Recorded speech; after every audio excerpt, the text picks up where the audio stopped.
Bismillahirrahmanirrahim. Assalamualaikum. Jangan lupa like, comment, and subscribe. Bye. Itu yang disebut cuma dua, Abdullah dan Abdurrahman. Tapi bisa dikiaskan Abdul Rahim, Abdul Muhaimin, Abdul Jabbar, Abdul Matin, dan Abdul yang lain yang semua Asmaul Husna, ya. Tapi Rasulullah dalam hadis itu cuma menyebut Abdullah dan Abdurrahman. Maka anak saya yang pertama saya namakan Abdurrahman, yang kedua saya namakan Abdullah. Alhamdulillah, ya. Kemudian nama saya Edi Saputra. sangat jauh, ya? Edi Saputra. Jadi nyoy Abdurrahman bin Edi Saputra. Jadi agak aneh. Tapi nama ayah saya Muhammad Jamil bin Hanafiyah bin Tengku Putih. Segitu saja yang saya ingat. Karena kebetulan ayah saya cepat meninggal, jadi nggak banyak menelusuri nasab dari keluarga ayah. Kembali kepada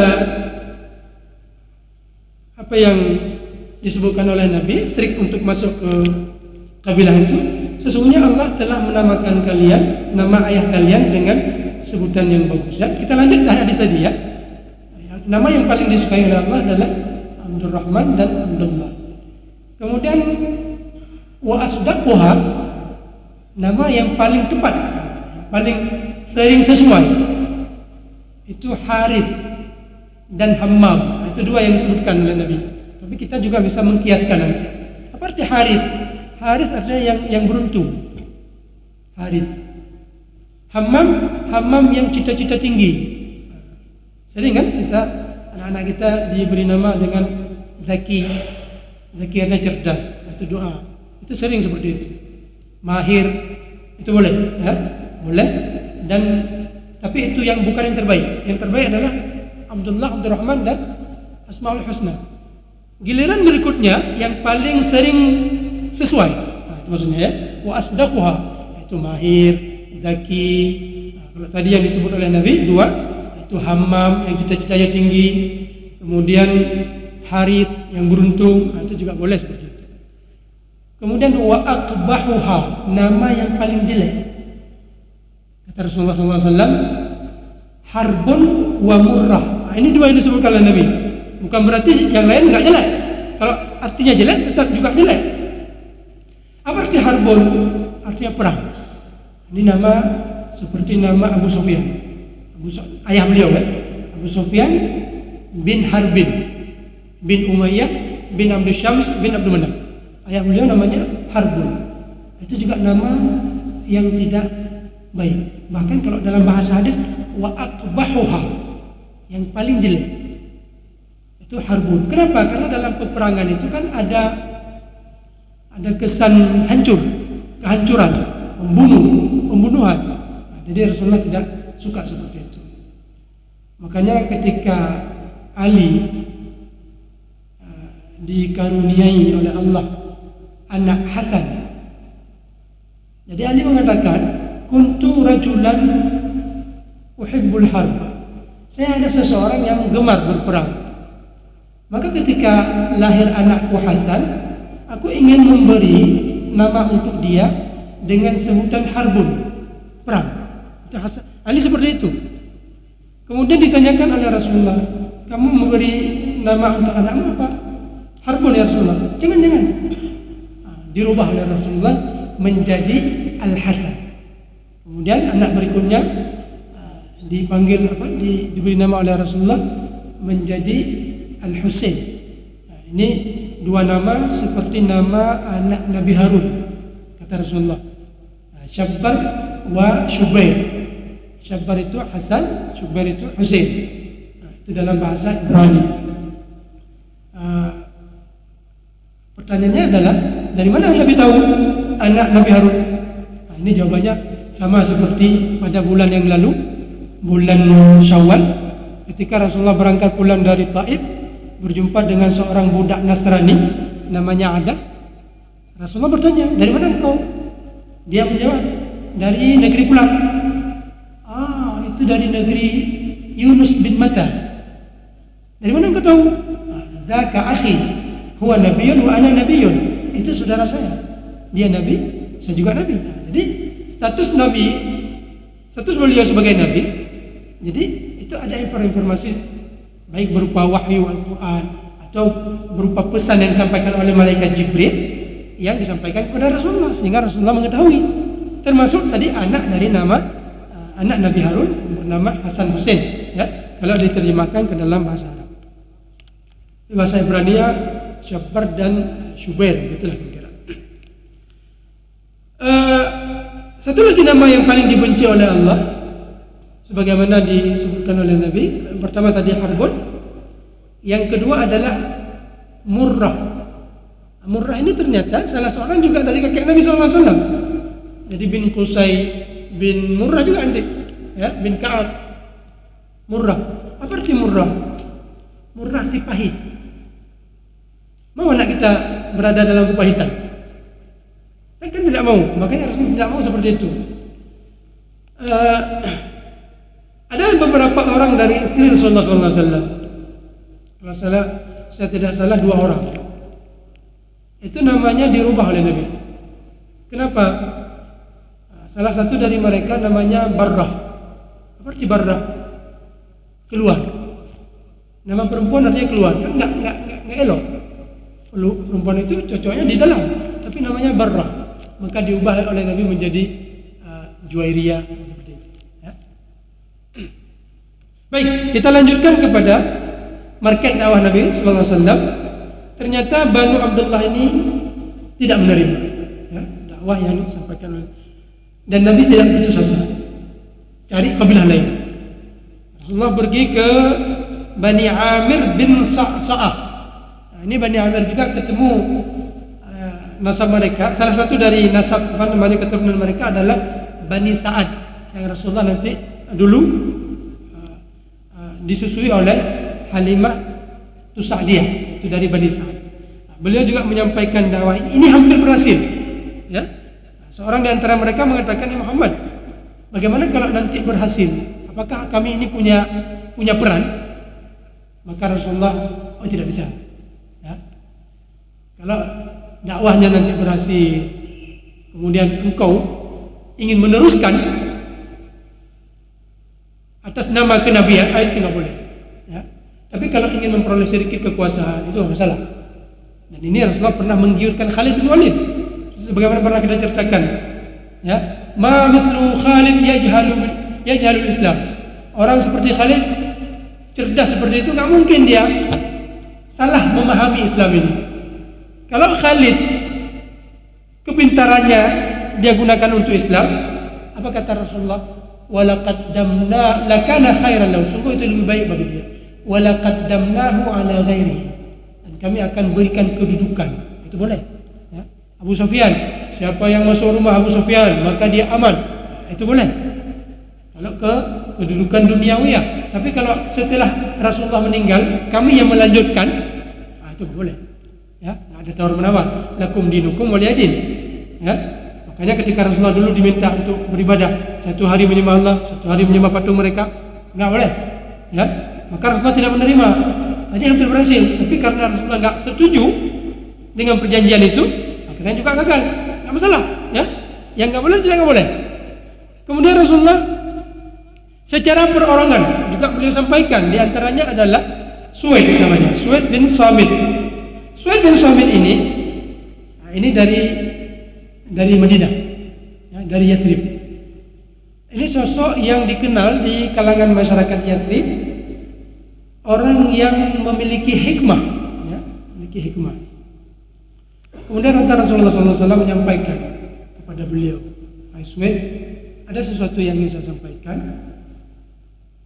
Kemudian Suwaid menjawab, barangkali yang ada sama engkau juga ada sama saya. Ada hikmah, ya, hikmah, pemikiran yang tepat. Gitu. Maka Rasulullah menjawab, beda, ya, beda. Saya akan memperdengarkan kepada engkau Al-Quran, wahyu dari Allah. Kemudian setelah diperdengarkan ternyata beda. Selama ini Suwaid menganggap dirinya orang yang paling bijak. Ternyata apa yang dia dengar barusan dari Rasulullah ini merubah keyakinannya ternyata di sana ada lebih bagus lagi dari kebijakan yang dia punya selama ini. Akhirnya Suhail ini masuk Islam. Nah, sudah mulai ada hasil. Kemudian siapa lagi? Iyas bin Mu'adz. Iyas bin Mu'adz ini datang ke Mekah juga bersama kaumnya. Dan Rasulullah menyampaikan ke kaumnya dakwah beliau. Di antara kaumnya itu cuma Iyas bin Mu'adz yang meyakini umat ini bagus nih, ya. Apa yang disampaikan oleh Muhammad ini bagus. Ayo kaumku, kita masuk Islam aja. Kalau kita masuk Islam ini, kita nanti punya peran nanti dalam perdamaian. Karena pada saat itu di Yathrib sedang terjadi peperangan antara Aus dan Khazraj. Maka rekan-rekannya yang lain, senior-seniornya yang dalam rombongan itu marah. Apa kamu bilang? Kita datang untuk mencari dukungan Quraisy, bukan untuk mendengar apa yang disampaikan oleh Muhammad. Akhirnya tidak jadi juga. Tapi disebutkan Iyas bin Mu'adz ini tetap berada dalam kondisi Islam dia sendiri. Sudah ada hasilnya. Kemudian dari hasil-hasil itu didengar oleh Abu Dzar Al-Ghifari. Abu Dzar Al-Ghifari setelah tahun itu beliau sudah mendengar di Mekah itu katanya ada seseorang yang mengatakan dirinya Nabi. Maka oleh Abu Dzar Al-Ghifari meminta kepada adiknya, wahai adikku, ya, tolong cek informasi ini ke Mekah. Kenapa? Karena informasi tentang Nabi terakhir itu sudah ada untuk penduduk Madinah. Karena penduduk Madinah itu tinggal satu komunitas dengan masyarakat Yahudi. Jadi masyarakat Yahudi itu sering memberi informasi tentang ini sudah saatnya datang Nabi terakhir. Ya. Maka oleh Abu Dzar mengirim abangnya atau adiknya ke Mekah mencari tahu. Ternyata informasi itu ada. Dan dia pulang menyampaikan ke Abu Dzar. Setelah dia pulang, oleh Abu Dzar tidak puas. Nah, ini menunjukkan Abu Dzar ini sudah rindu sekali, ya, ingin mencari secara lebih dekat, mengetahui secara lebih dekat. Enggak puas informasi yang diterima dari adiknya, maka beliau mengambil bekal pergi ke Mekah.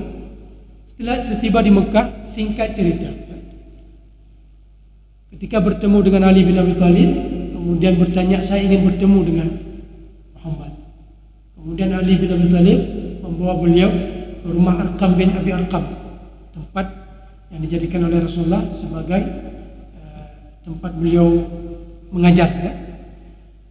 Kemudian ketika berjumpa dengan Rasulullah, spontan beliau beriman. Yang menariknya apa? Rasulullah tidak ingin kondisi beliau ini masuk Islam akan menjadi petaka bagi Abu Dzar. Tidak ingin seperti itu. Oke lah Rasulullah berdarah-darah, tapi tidak ingin umatnya ini berdarah-darah seperti itu. Coba bayangkan, ya. Rasulullah berdarah-darah, tapi beliau tetap tidak ingin umatnya ini berdarah-darah.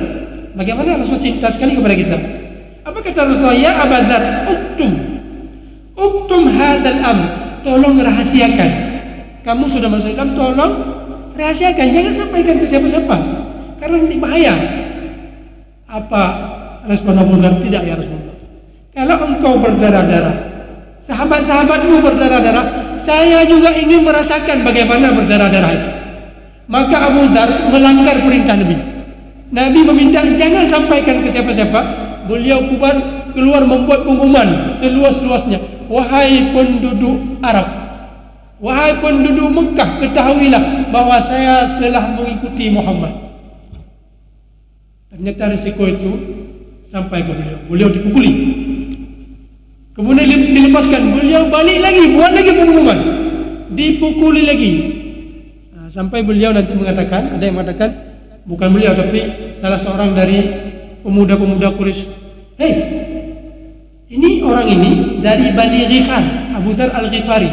Ghifar itu jalan perdagangan masyarakat Quraisy menuju negeri Syam. Ini kalau kita pukuli orang ini, kita akan berbahaya nanti pada saat kita melakukan perjalanan dagang. Akhirnya mereka meninggalkan, tidak lagi melanjutkan pemukulan terhadap Abu Dzar. Yang ingin kita tahu di sini apa? Itulah perjuangannya, ingin merasakan. Seakan-akan siksaan, kepedihan itu menjadi lezat, ya? Ketika Rasulullah merasakan kepedihan, kita merasakan kesenangan. rasanya kesenangan ini menjadi pahit. Tapi ketika Rasulullah merasakan kepedihan, kesakitan, berdarah-darah, kita juga ingin merasakan seperti itu. Rasanya kepedihan dan kesedihan ini menjadi lezat rasanya. Dan ini yang seperti dirasakan oleh Abu Dzar Al-Ghifari. Kemudian Tufail bin Amru Ad-Dausi. Nah, ini bukan dari kalangan Yathrib. Ini dari Yaman, Ad-Dausi. Tufail bin Amru Ad-Dausi ketika berangkat haji pada tahun itu sudah dijumpai oleh tokoh-tokoh Quraisy karena beliau juga tokoh, dan mereka mengatakan, nanti wahai Tufail, kamu akan mendengar di Mekah cerita tentang Muhammad. Ini sebelum masuk ke Mekah, masih pada pintu gerbang masuk ke Mekah. Nanti kalau jumpa dengan Muhammad, tolong jangan bicara sama dia. Kamu bisa disihir, ya, karena ketakutan. Jangan sampai terdengar omongan Muhammad, beliau sampai menyumbat.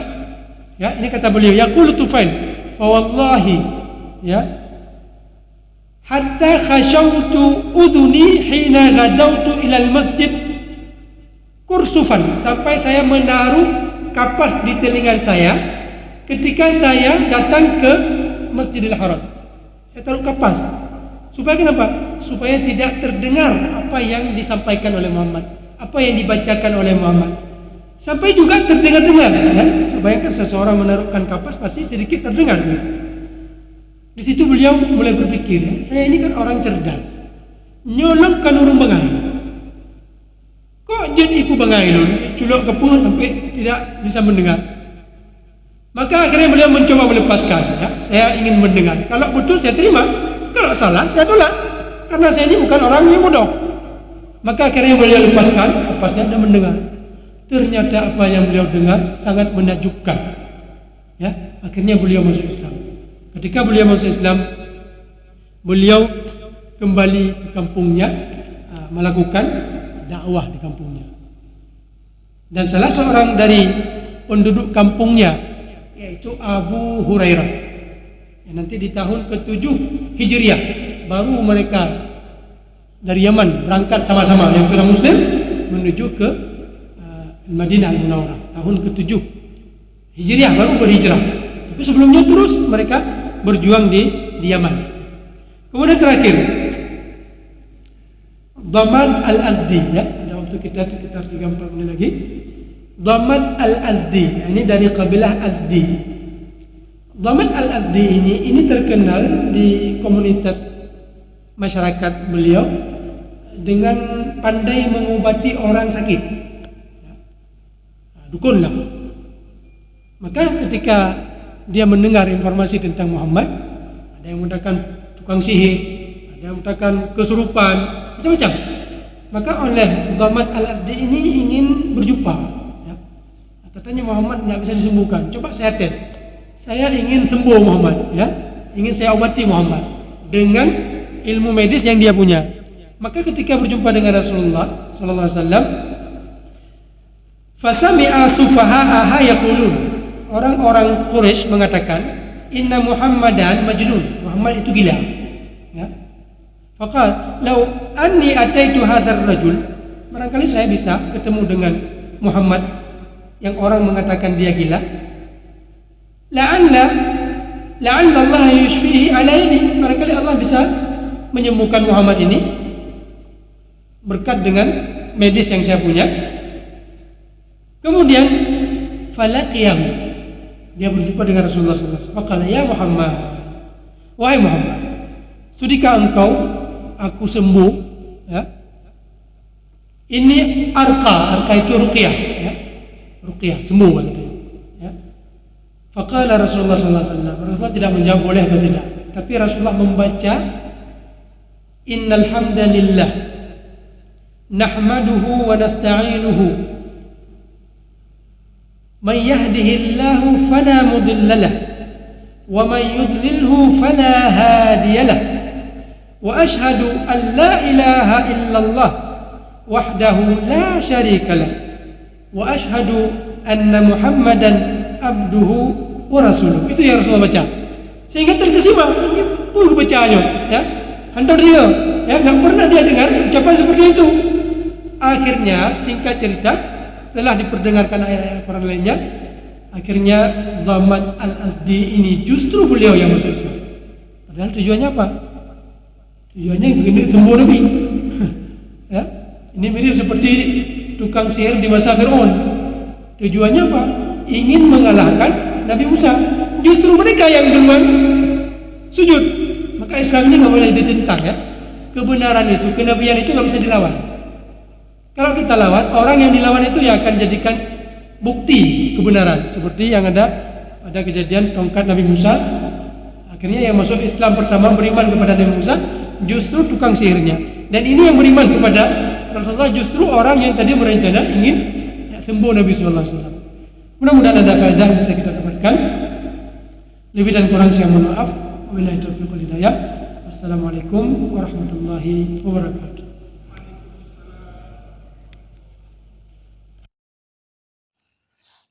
Terima kasih.